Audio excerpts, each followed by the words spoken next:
Welcome to my channel. आज की ये वीडियो ख़ास तौर पर तमाम तर न्यू स्टूडेंट्स के लिए हैं जिन्होंने रिसेंटली एडमिशन लिया है। इसका मतलब ये नहीं है कि जितने भी पुराने स्टूडेंट्स हैं वो ये वीडियो नहीं देख सकते। अगर आप सेकंड सेमेस्टर में हैं तब भी ये वीडियो देख सकते हैं। ये वीडियो आपके लिए बहुत ज़्यादा हेल्पफुल होने वाली है क्योंकि ऑलमोस्ट जितने भी स्टूडेंट्स होते हैं सेकेंड सेमेस्टर में भी काफ़ी कन्फ्यूजन्स का शिकार होते हैं। तो आपकी जितने भी कन्फ्यूजन्स हैं वो इस वीडियो में क्लियर हो जाएंगी। होपफुली अगर आपको कोई भी चीज़ समझ में नहीं आती तो आप कमेंट सेक्शन में ज़रूर पूछेंगे मुझसे, मैं लाजमी तौर पर रिप्लाई करूंगी। नंबर 1, अगर आप अपना एडमिशन कंप्लीट कर चुके हैं, अगर आपका यानी कि सारा प्रोसीजर हो चुका है तो आपको जो है एक स्टूडेंट आईडी मिलेगी वर्चुअल यूनिवर्सिटी की तरफ से। एमसी से स्टार्ट होगी या बीसी से स्टार्ट होगी, depend on your study program. For example अगर आप एमएससी कर रहे हो तो आपकी जो सी फर्स्ट 2 लेटर्स होंगे वो एमसी होंगे, ठीक है। अगर आप बीएस में एडमिशन ले रहे हो तो वो बीसी होंगे। इसके अकॉर्डिंगली मतलब कि ये चेंज होते रहते हैं, इससे कोई फर्क नहीं पड़ता। उसके बाद पासवर्ड होगा, पासवर्ड आपने अपनी मर्जी से अपना सेट किया होगा। फॉर एग्जांपल अगर आपका पासवर्ड जो है वो ऑलरेडी सेट नहीं है तो आप उसको सेट कर सकते हो, चेंज कर सकते हो, कोई प्रॉब्लम नहीं है, कोई इशू नहीं है। बाज़ दफ़ा स्टूडेंट्स जो होते हैं वो अपनी एलएमएस जो है वो किसी सीनियर से कहा जा सकता है सेटअप करवाते हैं, तो उस एलएमएस के सेटअप के दौरान जो पासवर्ड किसी सीनियर ने सेट किया या किसी दूसरे इंसान ने सेट किया आप उसको चेंज कर सकते हो। इस वीडियो में मैं आपको ये भी क्लियर कर दूंगी कि आप अपना पासवर्ड किस तरह से चेंज कर सकते हैं। नंबर 3, आपको एक वीजू की तरफ से जीमेल आईडी मिलेगी। एक बात अच्छे से याद रखिएगा, आपको कोई भी प्रॉब्लम है, आपको अपने इंस्ट्रक्टर के साथ बात करनी है, अपने टीचर के साथ बात करनी है, आपको कुछ भी सॉल्व करवाना है तो आपको इस वीडियो जो सी आपकी वीजू की जीमेल आईडी है उसके थ्रू ही मैसेज करना है, तभी वो आपको रिप्लाई करते हैं, वरना वो आपको रिप्लाई नहीं करते। एक बात याद रखिएगा, वीजू की जो जीमेल आईडी है वो चेंज नहीं होती, मतलब कि जो आपकी आईडी है, स्टूडेंट आईडी है, उसी के आगे @viju.edu.pk लगा होता है और वो आपकी वीजू की जीमेल आईडी होती है। जितने भी टीचर्स हैं वो इसके ऊपर ही रिप्लाई करते हैं और इसके अलावा यानी कि कोई भी प्रॉब्लम है अगर आपको तो आप यहाँ से उनसे पूछ सकते हो। एक बात अच्छे से याद रखिएगा, इस वीजू की जीमेल आईडी का पासवर्ड भी जो है वो आप ही सेट करते हैं, सो आपको परेशान होने की जरूरत नहीं। एंड सेकेंडली जब आप पासवर्ड सेट कर रहे हो मैं आपको यही रेकमेंड करूंगी आप अपनी वीजू की जो स्टूडेंट आईडी है उसका पासवर्ड और साथ ही साथ जो जीमेल की आपकी आईडी है उसका भी पासवर्ड सेम रखें, क्योंकि न्यू स्टूडेंट्स जो उनसे होते हैं वो पासवर्ड्स के साथ इतने ज़्यादा फेमिलियर नहीं होते, इसलिए बाज़ दफ़ा पासवर्ड भूल जाते हैं। ख़ास तौर पर पासवर्ड कहीं लिख के रखें और दोनों चीज़ों का सेम रखें, इससे कोई भी मसला नहीं होगा और ना ही कोई इशू होगा। अब चलते हैं अपने काम की तरफ। फर्स्ट ऑफ ऑल आपने क्या करना है, गूगल के ऊपर आप सर्च कर लें वीजू एलएमएस। जैसे आप वीजू एलएमएस को सर्च करते हो आपके पास जो पहला लिंक है उसके ऊपर आपने क्लिक कर देना है। जब आप इसके ऊपर क्लिक करोगे ये हमारी एलएमएस जो है ये पिछले सेमेस्टर में ही अपडेट हुई है। बहुत से स्टूडेंट्स जो से फर्स्ट सेमेस्टर के थे इस चीज़ को लेकर उन्हें काफ़ी इशू फेस करना पड़ा, क्योंकि पिछले जितने भी टाइम से जो भी वीडियोज़ थी वो ओल्ड एलएमएस की थी। लेकिन अब आप लोगों को कोई भी प्रॉब्लम नहीं होगी क्योंकि बहुत सा मटेरियल इस न्यू एलएमएस के अकॉर्डिंगली बन चुका है। अब आपको यहाँ पर क्या करना है, अपनी स्टूडेंट आईडी प्रोवाइड करनी है जो कि आपको आपके कहा जा सकता है लेटर में मिल गई होगी। जो एडमिशन लेटर होगा आपका, जो आपको मेल आई होगी, उसमें ये सब चीज़ें मौजूद हैं, ठीक है। तो मैं यहाँ पर अपनी स्टूडेंट आईडी और पासवर्ड जो है वो डाल देती हूँ। अगर आप चाहते हो कि जब भी आप अपने ब्राउज़र के ऊपर यानी कि एलएमएस के ऊपर जाओ तो आप लॉगिन ही हो, बार बार आपको लॉगिन ना करना पड़े, तो आप यहाँ से इसको चेक कर दो। इससे ये होगा कि जब भी आप एलएमएस पे जाओगे आप लॉगिन ही होगे, ठीक है। सो यहाँ से मैं साइन इन करती हूँ। आप देख चुके हैं कि मैं लॉगिन कर चुकी हूँ। इसके बाद आपका एक बात याद रखिएगा कि आपको थोड़ा सा वेट करने की ज़रूरत है। बाज़ दफ़ा अगर इंटरनेट की स्पीड आपकी स्लो है तो इसका मतलब ये होगा कि आपको थोड़ा सा टाइम लगेगा लॉगिन करने में, ठीक हो गया। फर्स्ट ऑफ ऑल हम लॉगिन कर चुके हैं। आपको इस इंटरफेस के बारे में समझा देती हूँ। इस साइड पर अगर आप अपने लेफ्ट साइड पर देखो तो आपको बहुत से ऑप्शन नज़र आ रहे हैं। ये सब ऑप्शन मैं 1 बाय 1 आपको समझाऊंगी। फर्स्ट ऑफ ऑल आपको यहाँ पर लिए चलती हूँ। यहाँ पर अगर आपको देखने को मिले तो यहाँ पर आपको एक नोटिस बोर्ड का एक लिंक मिल रहा है। जितनी भी इंपॉर्टेंट अनाउंसमेंट्स हैं वो यहाँ पर आती हैं। अक्सर स्टूडेंट्स जो हैं वो एक दूसरे से पूछ रहे होते हैं कि रिजल्ट कब आ रहा है, डेट शीट कब आ रही है, और इस तरह के बहुत से ऐसे क्वेश्चंस होते हैं जो हम फेसबुक के ऊपर पूछ रहे होते हैं और अपना टाइम भी वेस्ट करते हैं। इसकी कोई ज़रूरत नहीं, आप जस्ट सिंपली क्या करो, नोटिस बोर्ड पर आओ और यहाँ पर आके आप जो न्यूज़ होती है उसको चेक करते रहो। इसका फ़ायदा ये होता है कि ऑथेंटिक न्यूज़ होती है, आपको किसी भी किस्म की जो है वो गलत बात नहीं पता चलती। एंड सेकेंडली ईजीली आप जो है वो अपनी न्यूज़ जो है वो देख सकते हैं। आप देख सकते हैं यहाँ पर बहुत सी आपको चीज़ें नज़र आ रही हैं, जो भी आपसे रिलेटेड न्यूज़ है वो आप पढ़ सकते हो। ठीक हो गया। इसके बाद हम चलते हैं, यहाँ पर आपको अपनी पिक्चर का एक आइकन नज़र आएगा, उसके ऊपर आपको क्लिक कर देना है। यहाँ पर आपको माई प्रोफाइल, चेंज पासवर्ड, यानी कि जब मैंने आपको बताया था आप अपना पासवर्ड चेंज कर सकते हो, वो भी देख सकते हो और लॉगिन की हिस्ट्री भी देख सकते हो। अगर मैं चेंज पासवर्ड के ऊपर क्लिक करूंगी तो आपको यहाँ पर नजर आ रहा है माई ओल्ड पासवर्ड। अगर मैं यहाँ पर अपना ओल्ड पासवर्ड जो किसी और ने सेट किया था वो एंटर करूंगी, जो पासवर्ड मैं रखना चाहती हूँ वो एंटर करूंगी, उसको कंफर्म करके जब मैं सेव कर दूंगी तो मैं इजीली अपना पासवर्ड चेंज कर सकती हूँ, उसमें कोई इशू नहीं है। क्लियर हो गया? ये तो मैंने आपको बता दिया कि पासवर्ड कैसे चेंज करते हैं। अब चलते हैं कि किस तरह से आप अपने एक स्पेसिफिक कोर्स की हर चीज़ को देख सकते हैं।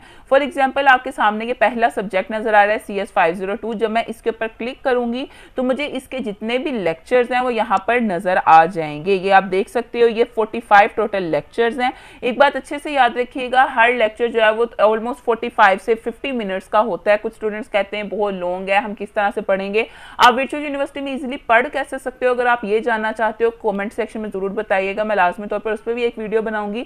ये वीडियो स्पेसिफिकली इस लिहाज से है कि आप किस तरह से LMS को यूज करोगे, न्यू स्टूडेंट्स जितने भी हैं। ठीक है, अब चलते हैं हम इसकी मोस्ट इंपॉर्टेंट चीज की तरफ। बहुत से स्टूडेंट्स कंफ्यूज होते हैं असाइनमेंट्स कैसे आती हैं, असाइनमेंट्स को सोल्व कैसे करते हैं, क्विज कैसे आते हैं, तो वो चीज भी आपको क्लियर कर देती हूँ। आपको असाइनमेंट्स की ये टैब नजर आ रही है, इसके ऊपर आपने क्लिक कर देना। आपकी जितनी भी न्यू असाइनमेंट्स होंगी वो इसी टैब के अंडर आएंगी। फॉर एग्जांपल आपको नजर आ रहा है assignment number 1, assignment number 2, assignment number 3। जब ये असाइनमेंट आई थी तो यहाँ पर सिर्फ असाइनमेंट फाइल थी, सॉल्यूशन फाइल नहीं थी। ठीक है, तो मैं जब इसके ऊपर क्लिक करती हूँ ना असाइनमेंट फाइल के ऊपर, तो एक फाइल मेरे पास डाउनलोड हो जाएगी। उस फाइल के अंदर कुछ क्वेश्चंस होंगे जो मुझे सॉल्व करने हैं, और क्वेश्चंस को सॉल्व करने के बाद यहाँ पर सबमिट का एक बटन दिया जाता है, उसके ऊपर क्लिक करके मुझे उसको अपलोड कर देना होता है। बाय द वे, जिस टाइम पे असाइनमेंट्स आएंगी उस टाइम पे मैं आपको एक प्रॉपर वीडियो बनाकर बता दूंगी कि असाइनमेंट को अपलोड किस तरह से किया जाता है। कुछ टाइम के बाद जब असाइनमेंट चेक हो जाती हैं तब सॉल्यूशन फाइल के साथ आपकी चेक्ड असाइनमेंट्स भी अपलोड की जाती हैं और आपके मार्क्स भी अपलोड कर दिए जाते हैं। अब चलते हैं हम अपनी दूसरी चीज की तरफ, जो कि है क्विज। क्विज को आप यहां से देख सकते हो, यहां पर आपको क्लिक करना है एंड देन आपके जितने भी क्विजेज हैं वो यहां पर शो हो रहे होते हैं। अभी यहां पर क्लोज है, जब क्विज ओपन होता है तो यहां पर ओपन लिखा हुआ आता है। जैसे ही आप उसके ऊपर क्लिक करते हो तो आप क्विज भी अटेम्प्ट कर सकते हो। एक चीज मोस्ट इंपॉर्टेंटली आपको बताती चलूं कि अगर आपके असाइनमेंट्स की डेट्स जो उनसी हैं वो गुजर जाती है, आप असाइनमेंट सबमिट नहीं करवाते, तो इसका आपका CGPA के ऊपर बहुत बुरा असर पड़ता है। एक बात याद रखिएगा कि वर्चुअल यूनिवर्सिटी में अगर आपको अच्छे मार्क्स के साथ पास होना है तो आपको साथ साथ अपना हर काम करना है, चाहे वो असाइनमेंट्स हैं, चाहे वो क्विजेज हैं, या कोई भी GDB है। ठीक हो गया। अब चलते हैं अपनी इस तरफ, जो से आपकी पूरी लिस्ट नजर आ रही है। होम की टैब के ऊपर इस वक्त हम मौजूद हैं। टू डू कैलेंडर जो है वो बहुत अहम और बहुत ही आसान चीज है। एक बात मैं आपको बता देती हूँ, जितने भी न्यू स्टूडेंट्स हैं, अगर अभी आपको यहाँ पर कुछ भी नजर नहीं आ रहा है, इसकी रीजन ये है कि आजकल कोई भी काम चल नहीं रहा, हम सब अपने अपने रिजल्ट का इंतजार कर रहे हैं। लेकिन इससे पहले अगर आप देखा जाए तो जिस टाइम पे यानी कि काम था हमारे पास करने के लिए, तो उस टाइम पे जो टू डू कैलेंडर है वो इस तरह का नजर आता है, यानी कि ये फेब का जो महीना है उस टाइम का कैलेंडर है ये। अगर आपको इतना ज्यादा यानी कि खिचड़ी जो है वो समझ में नहीं आती तो परेशान होने वाली कोई बात नहीं है। आप एक दिन का, ये तो पूरे मंथ का कैलेंडर है, आप एक दिन का कैलेंडर भी निकाल सकते हैं। अब आप देख सकते हैं कि 1 फेब है और इस पे 1 फरवरी को मेरे पास जो काम करने के लिए है वो CS 614 की असाइनमेंट नंबर 3 थी और MGT 501 के असाइनमेंट नंबर 2 थी। मतलब कि इस डेट पर ये दोनों असाइनमेंट्स की लास्ट डेट्स थी और मुझे ये सबमिट करनी थी। आपको ये नजर आ रहा होगा कि यहाँ पर ये नजर भी यानी कि उन्होंने क्लियरली बताया हुआ है। बहुत से स्टूडेंट्स इस चीज को लेकर परेशान होते हैं कि हमें कैसे पता चलेगा, लास्ट डेट गुजर जाएगी, हम किस तरह से सबमिट करेंगे। तो एक बहुत अहम चीज आपका ये टू डू कैलेंडर होता है। अगर आप इसको फॉलो करते हो तो आप इजीली अपना हर काम कर सकते हो। उसके बाद ग्रेड बुक की बात आती है। ग्रेड बुक के अंदर आपका रिजल्ट जो है वो अपडेट किया जाता है, फिलहाल तो आपका इससे कोई लेना देना नहीं है। अकाउंट बुक के अंदर आपको अपनी फीस सबमिट करवानी होती है। अब ये फीस जो है वो आप बैंक के थ्रू भी सबमिट करवा सकते हो, इजी पैसा के थ्रू भी सबमिट करवा सकते हो। सबसे अच्छी चीज जो है वो यही है कि आप इजी पैसा के थ्रू सबमिट करवा दो, क्योंकि इससे जो है वो बहुत जल्दी आपका अकाउंट का स्टेटस जो है वो चेंज हो जाता है। बैंक के थ्रू जब आप सबमिट करवाते हो उसमें काफी ज्यादा टाइम लगता है। ठीक हो गया। नेक्स्ट आ गया हमारे पास लेक्चर स्केड्यूल। लेक्चर स्केड्यूल जो है वो इस वक्त यहाँ पर मौजूद नहीं है। इसके अंदर सिंपली ये बताया जाता है कि आपको किस दिन कितने लेक्चर लेने हैं। नॉर्मली यही होता है कि आपको एक दिन में 3 सब्जेक्ट्स के लेक्चर्स लेने होते हैं। आपकी अपनी मर्जी है, आप तीनों लेक्चर्स किसी एक सब्जेक्ट के ले लो या डिफरेंट 3 सब्जेक्ट्स के लेक्चर ले लो, इसमें कोई इशू नहीं आता। उसके बाद ये वाली टैब जो है ये मेल की है, ये वही वाली मेल है जो मैंने आपको पहले बताया था। मेल मतलब कि आपकी वीजू की जीमेल आईडी, ठीक हो गया। जब आप इसके ऊपर क्लिक करोगे तो आप अपनी वीजू की जीमेल आईडी पर पहुंच जाओगे। यहाँ पर आपको अपनी वीजू की जीमेल आईडी देनी है जो कि मैं आपकी स्टूडेंट आईडी है बेसिकली, वो लिखनी है और उसके बाद पासवर्ड डाल के आप उस आईडी पर जा सकते हैं। नेक्स्ट आपके नोट्स की उन्होंने एक टैब दी हुई है, मतलब कि अगर आप कुछ लिख के सेव करना चाहते हो तो यहाँ पर सेव कर सकते हो, ठीक हो गया। यहाँ पर देखें आप टाइटल डालें, अपना नोट डालें और फिर उसको सेव कर दें। उसके बाद आपके पास है स्टडी स्कीम। स्टडी स्कीम का मतलब यह है कि आपको फर्स्ट सेमेस्टर के अंदर कितने सब्जेक्ट्स पढ़ने हैं, सेकंड के अंदर, थर्ड के अंदर और फोर्थ के अंदर। उसके बाद अगर देखा जाए तो यहाँ पर आपको नजर आ रहा है माई स्टडीड कोर्सेज, मतलब कि ऑलरेडी कौन से कोर्सेज में पढ़ चुकी हूँ। तो अगर मैं ये कंसीडर कर रही हूँ आप फर्स्ट सेमेस्टर के स्टूडेंट्स हैं तो ये टैब आपकी बिल्कुल खाली होने वाली है, इसके अंदर तो कुछ भी मौजूद नहीं होगा। स्टूडेंट सर्विसेज एक बहुत इंपॉर्टेंट चीज है। स्टूडेंट सर्विसेज के अंदर अगर आप देखो तो आपके पास बहुत सी अहम चीजें होती हैं, like make your date sheet. ये मोस्ट इंपॉर्टेंट चीज मुझे लगती है हमेशा से स्टूडेंट सर्विसेज की, क्योंकि आपको अपनी डेट शीट टाइम पर बनानी है। एक बात याद रखिएगा, जितने भी न्यू स्टूडेंट्स हैं मिड टर्म की जैसे ही डेट शीट का लिंक ओपन होता है फौरी तौर पर बना लें ताकि आपको आपके घर के नजदीक वाला कैंपस मिल जाए, वरना सीट्स जो है वो लिमिटेड होती हैं। इसके बाद फिर वो जो बहुत मुश्किल होता है डेट शीट को बना पाना।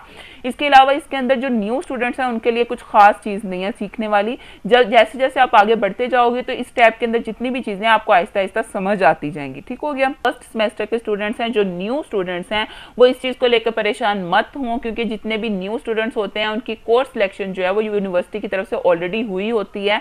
आप इस सेमेस्टर में अपने वही वाले कोर्सेज पढ़ेंगे, नेक्स्ट सेमेस्टर में कोर्स सिलेक्शन को स्टार्ट करेंगे। अगर कोई भी कंफ्यूजन है, कोई भी प्रॉब्लम है, आप कमेंट सेक्शन में मुझसे पूछ सकते हैं। हमेशा याद रखें ऐसा बिल्कुल भी नहीं है कि यूनिवर्सिटी पास नहीं करती, अच्छे सीजीपीए नहीं देती, अच्छा रिजल्ट नहीं आता, वाइवा में जानबूझ के फेल कर दिया जाता है, ऐसा कुछ भी नहीं है। अगर आप अच्छे से पढ़ते हो, अगर आप अच्छे से अपना टाइम जो है वो यूटिलाइज करते हो तो ऐसा कभी नहीं होगा कि आपका रिजल्ट गंदा है। लास्ट में मैं एक और चीज आपको क्लियर करती जाऊं कि अगर आपने तमाम तर अपने सब्जेक्ट्स, अपने तमाम तर कोर्सेज जो हैं वो देख लिए हैं और आप ये जानना चाहते हो कि लेक्चर इतने इतने लंबे हैं, हम किस तरह से इस चीज को क्लियर कर सकते हैं, तो आप कमेंट सेक्शन में जरूर पूछिएगा, मैं लाजमी तौर पर रिप्लाई कर दूंगी। Thank you so much for watching this video. Allah Hafiz.